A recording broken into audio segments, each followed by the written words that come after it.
Aujourd'hui, nous allons réaliser le prédimensionnement d'un système connecté au réseau. Alors, il s'agira de réaliser le prédimensionnement d'une ferme située à Marseille, en France. Donc, cette ferme-là, nous allons déterminer ici la quantité d'énergie que l'on pourra injecter sur le réseau en utilisant sa surface, donc des toits. Donc ici vous avez une surface active des modules photovoltaïques d'environ 5 x 25 mètres, d'environ 125 mètres carrés. Donc c'est cette surface là que nous allons utiliser pour injecter de l'énergie sur le réseau. Nous allons utiliser une inclinaison d'environ 25 degrés des panneaux et l'azimut du site d'environ 20 degrés. Donc ici, un rappel, le prédimensionnement, il est juste ici, il va nous permettre seulement de réaliser ou d'avoir une idée en fait très rapide du potentiel de votre espace. Voilà.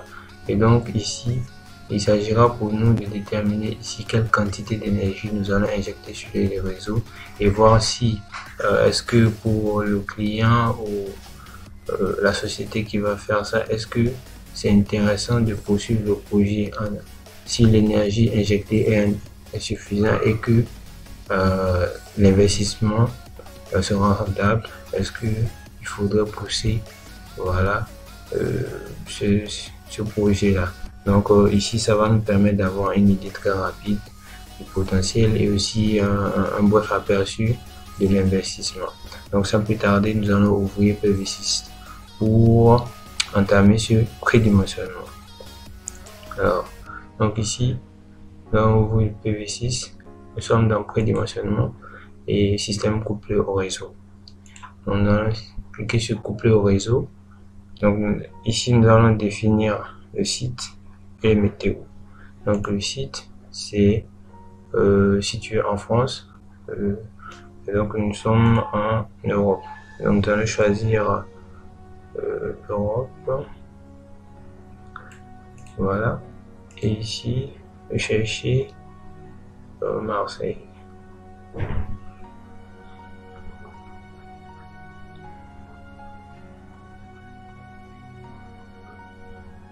Alors nous avons Marseille ici. Voilà. Et donc on peut cliquer sur OK. Donc une autre façon de le faire, ici on peut ouvrir un peu les données du site pour voir ce que l'on a. Ici vous avez le lieu, donc comme je l'avais dit, en Europe, la région. Ici vous êtes en France et voilà le lieu, le nom du site c'est Marseille. Donc ici vous avez les coordonnées géographiques. Là c'est la trajectoire en fait du soleil. Donc ici vous avez un peu la trajectoire du soleil à Marseille. Voilà, ici vous pouvez changer pour voir un peu les coordonnées polaires. Donc là vous avez les coordonnées polaires. Ici c'est les coordonnées rectangulaires. Donc c'est un peu un bref aperçu. Ici vous avez les météos, donc les données mensuelles. Donc en ce qui concerne l'irradiation, ici vous pouvez mettre kWh par mètre carré par jour pour mieux appréhender les données. Donc ici vous avez l'irradiation globale en janvier. Voilà, le février vous avez à peu près 2,77 kWh. Donc annuellement vous avez environ 4,38 kWh par mètre carré par jour. Voilà, donc le diffus, la température, la vitesse du vent, etc. Vous avez tous ces données là ici. Voilà. Donc on va fermer pour poursuivre le prédimensionnement. On va faire OK. Alors ici vous avez horizon. Donc l'horizon ici ça va, il représente un peu le masque solaire en fait. Donc c'est un peu un profil qui sera tracé en fonction de votre zone et qui va influencer également l'ensoleillement. Ici vous pouvez Et il y a plusieurs façons de définir le profil de l'horizon. Donc ici, vous pouvez ouvrir un fichier. Donc ça veut dire que vous avez déjà un profil défini dans un fichier que vous allez importer dans PV6. Donc ici, par exemple, vous avez un fichier interne déjà prédéfini par PV6. Donc c'est un fichier par défaut. Voilà, donc démo Genève. Donc c'est Horizon Line at Genève. Donc c'est l'horizon à Genève. Donc ça c'est uniquement pour la ville de Genève. Donc qui n'est pas adapté ici pour la ville de Marseille. Ici vous pouvez utiliser d'autres logiciels. Donc ici vous avez le logiciel de Carnaval pour pouvoir importer ces données là. Il y a également les données, le logiciel Solmetric, le logiciel Horizon, le logiciel de Meteornorm également pour utiliser ça. Donc à chaque fois vous allez cliquer sur choisir pour importer les données. Mais on peut aussi définir l'horizon manuellement. Donc si vous avez les données sur vous, devant vous par exemple, il va juste falloir définir ici l'horizon de cette façon. Vous avez ici à juste cliquer, par exemple le deuxième point ici. Donc vous allez juste cliquer pour faire monter. Vous allez voir ici que les données ici changent, l'azimut et puis la hauteur. Et donc il faut juste mettre la valeur ou positionner le point. Donc vous pouvez également ajouter d'autres points en faisant clic droit ici. Donc ça fait un point de plus. Donc le troisième point il est là. Là on a 4 et 5. Maintenant on peut également ajouter un point ici en faisant clic droit également. Vous voyez donc le nombre de points augmente. On peut également déplacer les points en faisant clic gauche et vous maintenez le point. Voilà, et ainsi de suite. Donc on peut également supprimer l'horizon si on a fait des erreurs à partir d'ici. Voilà, vous supprimez l'horizon. Donc voici un peu quelques manières de définir l'horizon. Mais étant donné que nous n'avons pas l'horizon de Marseille ici, on va juste prendre l'exemple du fichier interne de PV6 pour poursuivre notre prédimensionnement et vous montrer un peu comment ça se passe. Donc je choisis le fichier démo, voilà, et donc vous allez voir la ligne de l'horizon qui est tracée. Donc les données sont là et on peut juste continuer notre prédimensionnement en faisant OK. Donc ici c'est totalement vert. On peut passer au prédimensionnement du système. Donc on clique sur système. Ici pour les systèmes connectés réseau, il y a 3 manières de définir au fait ou de faire un dimensionnement, de commencer le dimensionnement. On peut définir une surface. Voilà, on peut partir d'une surface pour faire le dimensionnement. On peut partir d'une puissance donnée. Voilà, ça veut dire que vous imposez une puissance, quelle que soit la surface. Vous ne savez pas quelle est la surface que ça va occuper. Donc vous imposez une puissance à atteindre et en fonction de ça, vous allez faire les calculs seront effectués et à la fin, vous aurez le nombre ou l'énergie qui sera injectée. Ici, vous avez le troisième point qui est annuel, donc l'énergie annuelle dont vous avez besoin. Donc, il va juste falloir définir l'énergie annuelle et en fonction de ça, vous allez avoir le nombre de panneaux et la superficie que vous allez occuper pour injecter cette énergie là sur les réseaux. Donc ici, notre ferme à Marseille, il va falloir occuper une surface environ de 225 mètres carrés. Donc nous allons partir avec un prédimensionnement à partir d'une surface de 125 mètres carrés. Donc d'abord 125 mètres carrés. Alors l'inclinaison il est de 25 degrés. Donc on met 25 degrés. azimut 20 degrés. Et voilà.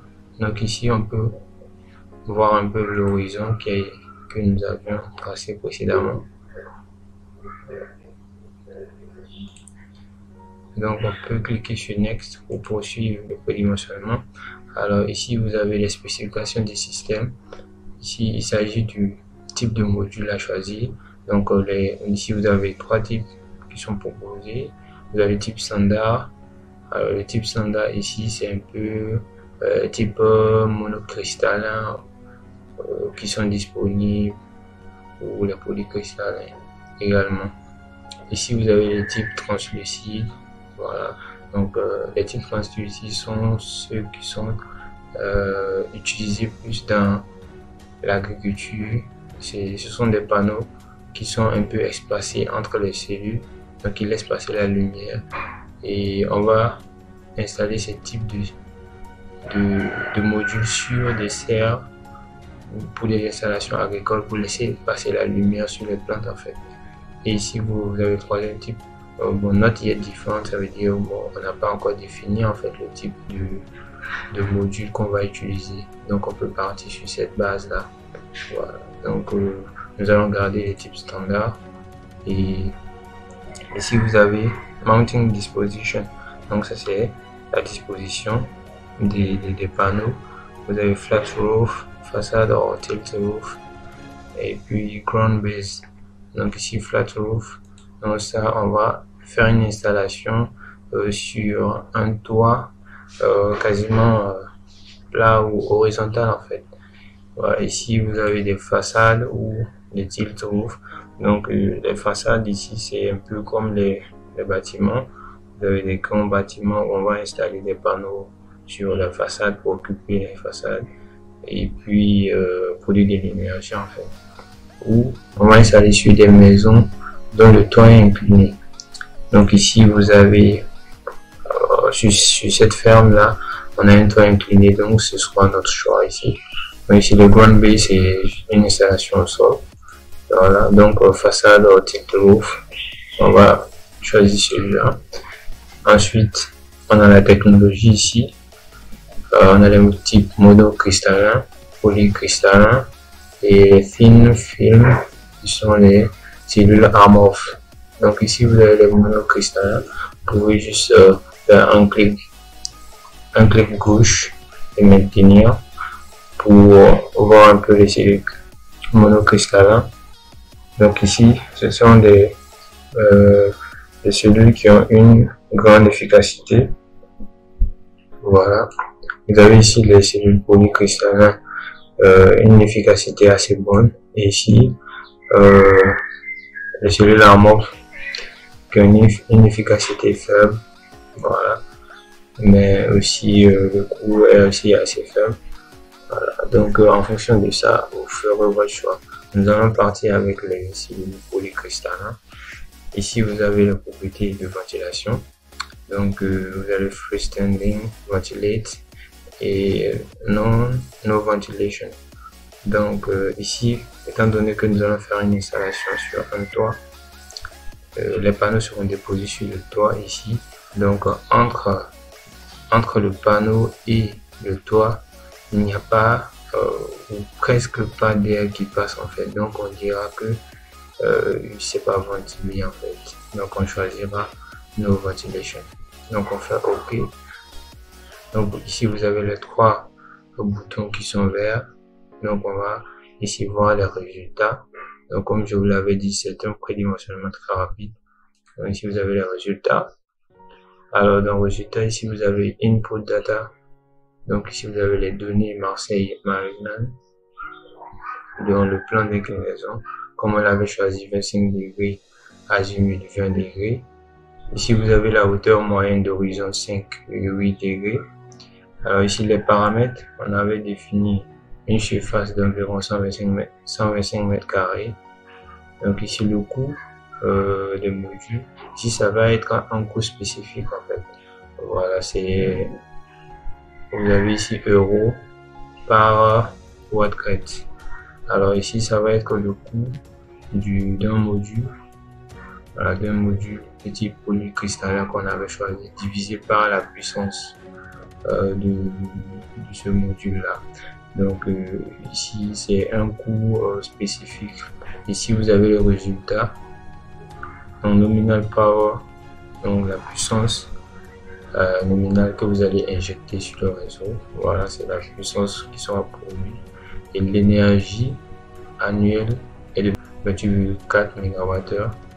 Ici vous avez l'investissement, donc c'est en fonction du coût spécifique ici que vous avez cet investissement.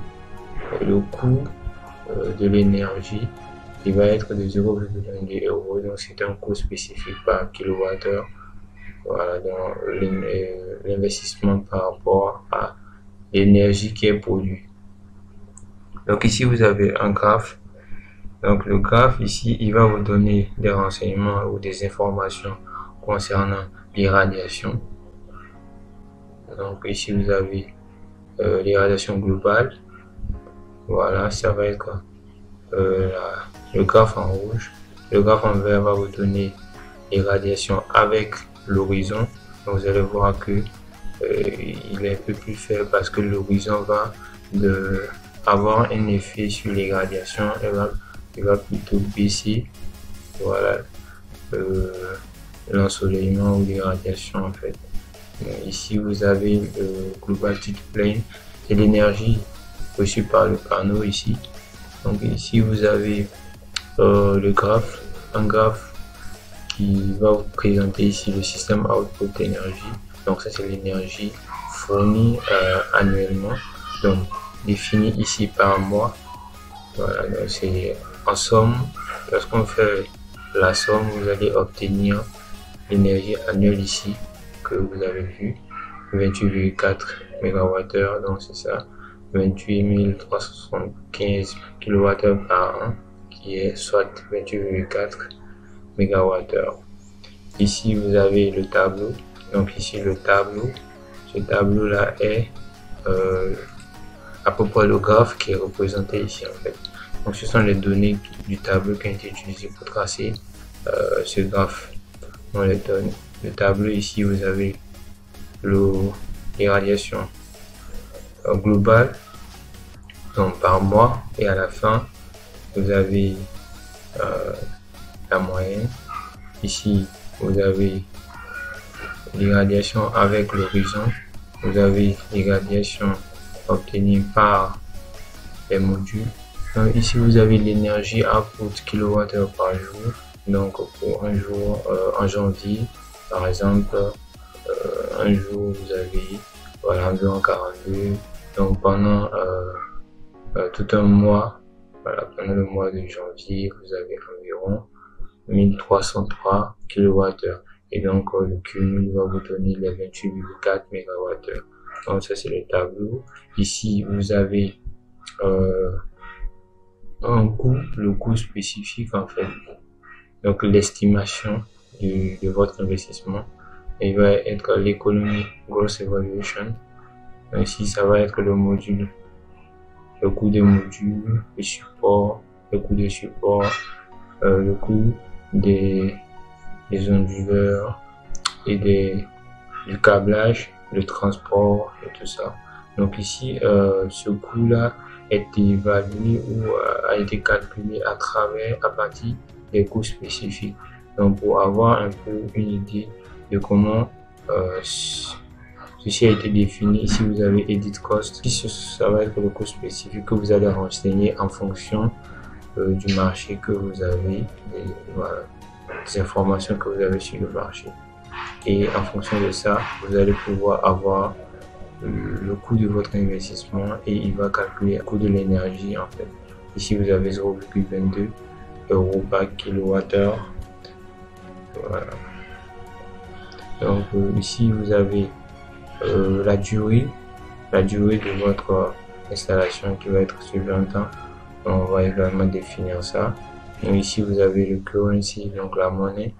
Et vous allez choisir comment présenter le coût. Donc ici nous avons choisi en euros. Donc ici le prédimensionnement il est fini. Donc on peut imprimer le rapport si on veut. Voilà, on va cliquer sur Print. Donc le rapport ici, vous avez plusieurs parties. Ici vous pouvez afficher un logo ou ne pas afficher. Donc vous allez importer un logo pour l'afficher. Moi j'ai affiché ce logo là. Ici vous allez mettre le nom de la compagnie. Vous pouvez définir custom command. Donc vous allez ici mettre, pouvoir insérer le nom de l'entreprise. Donc je vais taper par exemple sur ED. Voilà, ici ça va être l'adresse de votre entreprise. Voilà, ici ça va être sur un command line. Donc le deuxième commentaire, vous allez mettre par exemple nothing ou custom comment. Donc vous allez personnaliser et insérer ce qu'il faut. Ici vous allez avoir la date. Voilà, vous pouvez afficher ou mettre la date ici, l'heure ou uniquement la date. Donc nous allons garder la date. Donc le langage ici à faire sortir, c'est bon, moi j'ai choisi French. Vous pouvez mettre l'anglais si vous voulez. Voilà, ici pour l'impression, il faut prendre couleur pour pouvoir avoir un peu la couleur des graphes et tout. Voilà, on peut faire un aperçu. Donc on allons voir aperçu. Ici voilà, donc l'aperçu, vous avez ici prédimensionnement du système réseau. Dans le site géographique va être Marseille. La situation étant définie comme voilà. Donc la situation c'est, vous avez la latitude, la longitude. Donc ici vous avez les temps, fuseau horaire, l'altitude, voilà. Vous avez l'orientation, on avait défini 5 degrés, inclinaison et l'azimut de 20 degrés. Notre horizon, voilà, la hauteur moyenne est de 5 degrés 8. Donc ici vous avez PV Field Installation Main Feature. Donc ici vous avez, ça c'est le module, voilà, standard. Donc on avait choisi standard, la technologie, le type de montage, donc la méthode en fait, mounting méthode, donc la méthode d'installation. Ici on va faire une installation tilt-off sur un toit incliné, no ventilation. Ici vous avez le système, voilà, la caractérisation du système, donc la puissance nominale. Ici vous avez la superficie et l'énergie qui va être injectée annuellement. Et ici vous avez votre investissement. Ici vous avez les gaps, donc le système output, voilà, c'est ça, le système output. Je vais augmenter la résolution. Système output, dans l'énergie qui va être injectée annuellement. Et ici vous avez le tableau. Donc dans ce rapport vous avez pratiquement tout ce que nous avions vu. Voilà, donc vous pouvez enregistrer ce petit fichier, ce petit rapport. Voilà, donc faites save. Je vais l'enregistrer sur mon bureau. Je vais garder dimensionnement grid et enregistrer. Donc le document a été enregistré. Donc voilà, vous avez le PDF ici.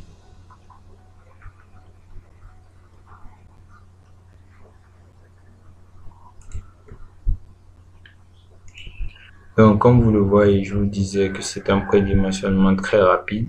Donc comme vous le voyez, vous allez voir un peu l'énergie qui est injectée sur le réseau avec l'investissement. Et si votre client est intéressé pour poursuivre ce projet, alors vous allez faire un dimensionnement plus pointu. En fait, il s'agira de faire une conception de projet. À ce moment, vous allez venir dans la conception de projet, couplé au réseau, et en ce moment, vous allez faire le choix des panneaux. On va voir combien de panneaux nous allons prendre, combien d'onduleurs il va falloir, la section des câbles et quelques détails de calcul plus approfondis, et nous allons faire une simulation. Et la simulation va être plus poussée. Nous allons avoir un rapport plus détaillé que ça. Voilà, un rapport bien fourni avec des graphes. et, des pertes de puissance par-ci par-là. Et donc c'est un rapport très intéressant et très fourni. Donc nous allons faire une prochaine vidéo sur le système couplé au réseau pour vous montrer comment faire un dimensionnement ou une conception de projet plus pointu. Donc n'hésitez pas à vous abonner à la chaîne pour suivre notre prochaine vidéo qui va porter sur les systèmes isolés aux batteries et pompage photovoltaïque. Et après nous allons passer à la conception de projet. Alors nous allons revenir sur le système couplé au réseau pour vous montrer un peu en détail comment se fait un dimensionnement plus approfondi. Ensuite nous allons faire des formations sur les systèmes isolés, les systèmes pompage photovoltaïque et les réseaux courant continu. Donc merci d'avoir regardé la vidéo, partager la vidéo pour aider les autres à mieux appréhender cet outil qui est très important, et également abonnez-vous